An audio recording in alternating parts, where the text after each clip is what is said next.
오늘 하나님께서 우리에게 주신 말씀 누가복음 21장 25절에서 33절 말씀입니다.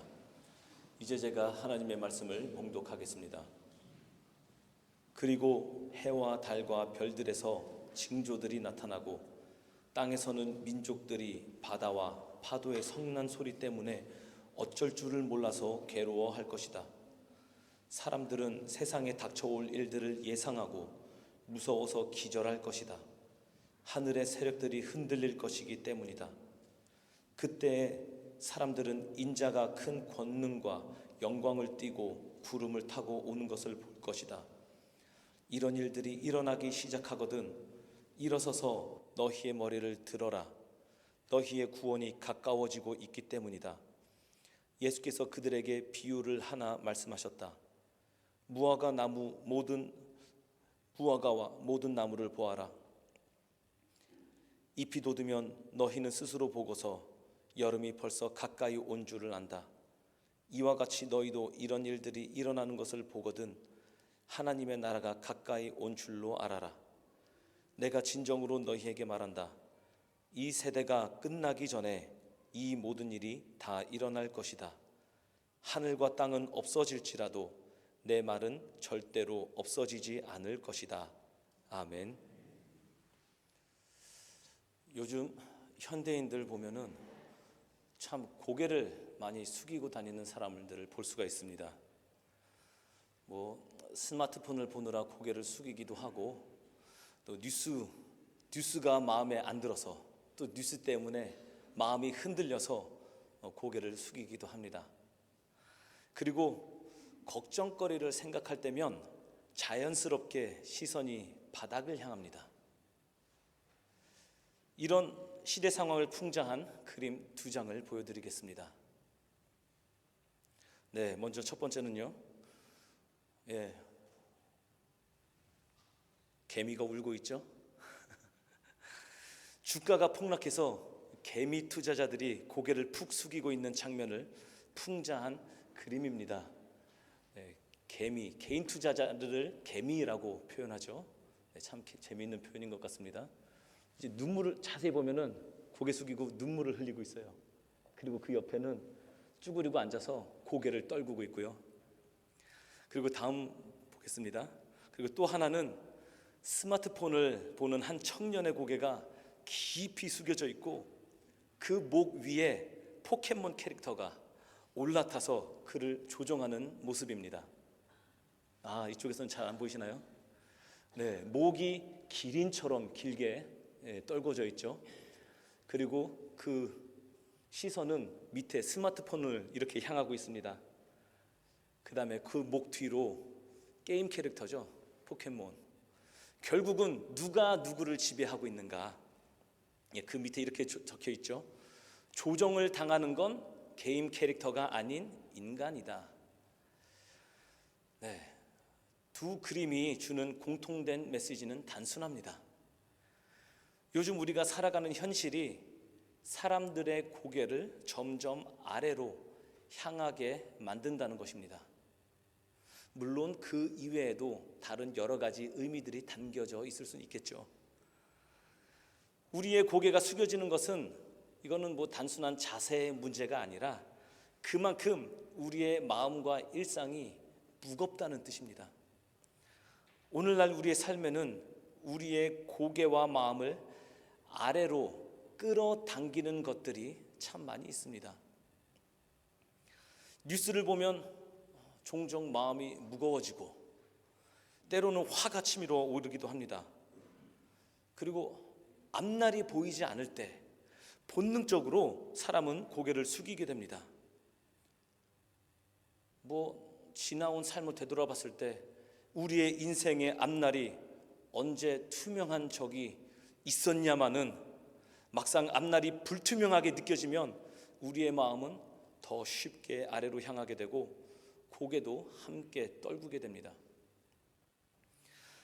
초대교회 성도들도 상황은 달랐지만 비슷한 삶의 무게를 경험했습니다. 그래서 모이면 이렇게 고백했습니다. 마라나타, 주님 오시옵소서. 이 짧은 고백은 두려움을 이기는 믿음의 호흡이었습니다. 그리고 오늘 본문도 바로 그런 상황 속에서 주어진 말씀입니다. 예수님은 제자들에게 세상이 흔들릴 것을 숨기지 않으셨습니다. 그러나 동시에 그 흔들림 속에서 제자는 어떻게 살아야 하는지 분명하게 가르쳐 주십니다. 그리고 예수님이 주신 결정적인 명령은 이것입니다. 이런 일들이 일어나기 시작하거든 일어서서 너희의 머리를 들어라. 너희의 구원이 가까워지고 있기 때문이다. 사람들은 그들의 삶이 흔들린 것을 경험하면 본능적으로 고개를 숙입니다. 어쩌면 아주 당연한 반응입니다. 하지만 예수님은 그 순간에 오히려 시선을 들어 올리고 고개를 들라고 말씀하십니다. 왜냐하면 그 흔들림 끝에 두려움이 아니라 구원이 오고 있기 때문입니다. 그래서 대림절 둘째 주일에 우리가 붙잡을 말씀은 이것입니다. 일어서서 너희의 머리를 들어라. 너희의 구원이 가까워지고 있기 때문이다. 25절 말씀을 다시 보겠습니다. 그리고 해와 달과 별들에서 징조들이 나타나고 땅에서는 민족들이 바다와 파도의 성난 소리 때문에 얼쩔 줄을 몰라서 괴로워할 것이다. 예수님은 오늘 본문에서 해와 달과 별들에서 징조들이 나타나고 바다와 파도의 성난 소리 때문에 사람들이 괴로워할 것이라고 말씀하셨습니다. 이것은 무엇을 의미할까요? 굉장히 비유적인 표현인데요. 우리가 이 표현을 어떻게 해석할 수 있을까요? 이런 표현들은 정확한 물리적 장면들을 묘사하려는 것이 아닙니다. 예수님은 세상이 흔들릴 때 사람들이 느끼는 두려움을 상징적으로 표현하신 것입니다. 이어서 26절을 보겠습니다. 사람들은 세상에 닥쳐올 일들을 예상하고 무서워서 기절할 것이다. 하늘의 세력들이 흔들릴 것이기 때문이다. 그런 징조가 있을 때 사람들이 무서워서 기절할 것이라고 말씀하십니다. 다시 말해 사람의 마음이 무너지는 순간이라는 것입니다. 사람의 마음이 철저히 무너지는 순간. 이런 순간들은 오늘 우리의 현실도 다르지 않습니다. 예수님이 말씀하신 해와 달과 별들에서 나타나는 징조들, 이것은 이 표현을 지금의 언어로 바꾼다면 이렇게 말할 수 있을 것입니다. 경제가 흔들리고 국제 정세가 불안해지고 안전하다고 믿었던 것들이 무너지고 사람의 마음이 불안에 잠기는 것. 한마디로 아무것도 예측할 수 없는 세상 속에 우리가 살고 있다는 것입니다. 그리고 이런 변화와 혼란을 내 힘으로 통제할 수 없다는 사실을 절실히 경험하게 됩니다. 그럴 때 사람은 본능적으로 고개를 숙입니다. 시선이 아래로 향하고 마음도 바닥으로 가라앉습니다. 바로 이 지점에서 우리는 중요한 선택을 마주하게 됩니다. 세상에 많은 사람들이 하는 것처럼 흔들림만 바라볼 곳인가? 아니면 그 흔들림 너머에 일하시는 하나님을 바라볼 것인가?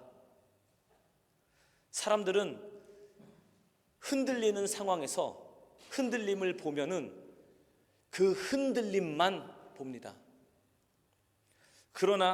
그래서 두려움이 더 커집니다.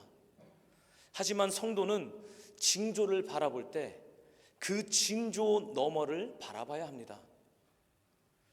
징조 그 자체를 보는 것이 아니라 징조를 통해 일하시는 하나님의 시간표를 읽을 수 있어야 합니다. 지난주에 한번 말씀드렸죠. 하나님의 시간표, 하나님의 때, 카이로스.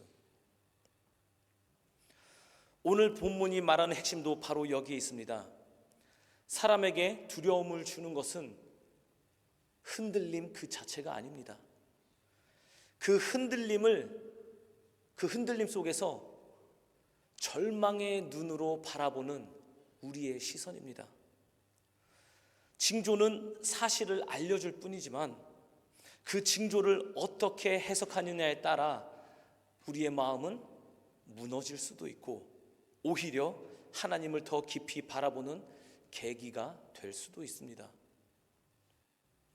그래서 예수님은 이어지는 28절에서 완전히 다른 방향의 시선으로 볼 것을 말씀하십니다. 사람들은 흔들림을 보면 고개를 숙입니다. 그러나 예수님은 그런 순간에 오히려 이렇게 명령하십니다. 이런 일들이 일어나기 시작하거든 일어서서 너희의 머리를 들어라. 너희의 구원이 가까워지고 있기 때문이다. 예수님은 여기서 두 가지 명령형 동사를 사용하셨습니다. 먼저 일어서라. 일어서라는 말, 이제 헬라어로 아나퀴사테. 이것은 몸을 펴다, 구부렸던 허리를 다시 세우다라는 뜻을 가지고 있습니다. 즉 두려움 때문에 움츠러든 사람에게, 걱정 때문에 가슴이 주저앉은 사람에게 예수님은 이렇게 말씀하시는 것입니다.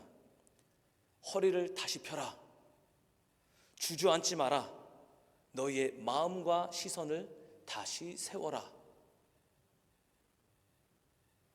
똑바로 서는 것만으로도 하나님을 볼 수 있는 길이 열리는 것입니다. 사람들은 불안한 징조를 보면 두려움으로 무너집니다. 현실의 압박 앞에서 마음이 가라앉고 시선도 바닥으로 떨어집니다. 그러나 예수님은 바로 그 순간 가장 먼저 해야 할 행동을 가르치십니다. 먼저 일어서라. 두려움에 주저앉지 마라. 일어서라. 그리고 두 번째 동사, 머리를 들라. 이제 헬라어로 에파라테. 이 들라는 시선을 들어 올리다, 방향을 위로 향하게 하다라는 적극적인 행동의 의미입니다. 머리를 들어라. 즉 두려움이 우리의 시선을 아래로 끌어내릴 때 예수님은 우리의 시선을 이 현실, 그 현상을 바라볼 것이 아니라 하나님을 향하게 하십니다. 머리를 들라. 그렇다면 성도는 왜 머리를 들어야 할까요? 그 이유는 예수님이 곧바로 이어서 말씀하신 단어, 바로 구원 때문입니다. 구원. 여기서 말하는 너희의 구원이 가까워지고 있기 때문이다. 이 표현은 단순히 마지막 심판이 다가온다라는 뜻이 아닙니다. 성경에서 구원을 뜻하는 것은, 구원은 해방, 회복, 하나님과의 관계가 완전히 회복되는 그 날을 뜻합니다. 그 구원의 날이 가까우고 있다는 것은 하나님과의 관계 회복의 때가 가까우고 있다는 것입니다. 즉 세상에게는 두려움의 날처럼 보일 수 있지만 이 세상에게는 두려움의 날이에요. 그렇지만 성도에게는 하나님이 더 가까이 오시는 날입니다. 그래서 예수님은 이렇게 말씀하십니다. 두려움 때문에 고개를 숙이지 말라. 하나님이 너희에게 가까이 오신다. 그러니 머리를 들라. 서두에서 우리는 요즘 사람들의 모습을 담은 두 장의 그림을 잠깐 보았습니다. 고개를 푹 숙인 개미 투자자들, 그리고 스마트폰 화면만 바라보느라 어깨까지 내려간 청년. 사실 복잡한 해석이 필요한 장면이 아니었습니다. 그 그림을 보면서 이게 무슨 그림이지? 이렇게 생각하면서 본 사람 없을 거예요. 딱 보자마자 다 이게 무슨 그림인지 어떤 의미가 있는지 다 알아보셨을 거예요. 아, 요즘 우리가 이렇게 살고 있구나. 이 세상의 정세에 따라서 우리의 마음이 휘둘리고 있구나. 이 작은 화면에 우리의 마음이 휘둘리고 있구나. 보면서 바로 다 알아차리셨을 거예요. 그 정도의 느낌이면 충분합니다. 우리에게 걱정이 쌓이면 고개는 자연스럽게 아래를 향합니다. 앞이 보이지 않을수록 행동은 더 소극적이고 마음은 더 움츠러듭니다. 그런데 오늘 본문에서 예수님은 흔들리는 시대를 살아가는 제자들에게 전혀 다른 방향의 말씀을 제시하십니다. 예수님은 이렇게 말씀하십니다. 이런 일이 일어나기 시작하거든, 국제 정세가 요동치거든, 뉴스가 내가 듣기에 불편하거든, 스마트폰에 계속 내 마음이 뺏기거든, 일어서서 너희의 머리를 들어라. 너희의 구원이 가까워지고 있기 때문이다. 세상이 흔들릴수록 자연스럽게 더 아래를 보게 되는 것이 사람의 행동이라면, 예수님은 바로 그 순간에 우리의 시선을 위로 하나님께로 향하라고 말씀하십니다. 왜냐하면 예수님은 두려움이 커지는 순간이 오히려 구원이 가까워지는 순간이라고 말씀하시기 때문입니다. 밤이 깊어질수록 새벽이 가까워지듯이 흔들리는 시대는 오히려 하나님이 더 가까이 오시는 시간입니다. 대림절이 바로 이 진리를 다시 배우는 절기입니다. 그런 때입니다. 주님은 멀리 계신 분이 아니라 우리가 생각하는 것보다 훨씬 더 가까이 오시는 분입니다. 그래서 오늘 우리는 조용히 결단합니다. 상황이 아니라 주님을 바라보겠습니다. 흔들리는 세상 속에서도 머리를 들겠습니다. 두려움 대신 가까이 오시는 주님을 신뢰하겠습니다. 그리고 우리 이렇게 고백합시다. 마라나타, 머리를 들라, 주님이 가까이 오신다. 우리 다 같이 힘차게 한번 해볼까요? 마라나타, 머리를 들라, 주님이 가까이 오신다. 아멘. 흔들리는 시간 속에서도 머리를 들고 주님을 바라보는 우리의 믿음의 걸음이 우리의 일상에서 다시 시작되기를 예수 그리스도의 이름으로 축복하며 기도합니다. 아멘. 하나님 감사합니다. 오늘 말씀을 통해 흔들리는 세상만 바라보던 우리의 시선을 다시 들어 주님께로 향하게 하심에 감사드립니다. 걱정과 두려움 속에서 자연스럽게 아래만 보며 살아왔던 우리의 모습을 고백합니다. 징조, 현상 그 자체에 눌려 두려움으로 반응했던 마음을 용서하여 주옵소서. 이제는 흔들림 속에서도 머리를 들고 주님을 바라보는 믿음을 주옵소서. 내 힘으로는 일어설 수 없을 때 다시 일어서게 하시고, 현실이 무거울 때일수록 구원이 가까이 왔다는 주님의 그 약속을 붙들게 하옵소서. 주님이 우리에게 오셨고 지금도 오시며 앞으로도 오실 것입니다. 우리의 회복이 가까이 와 있습니다.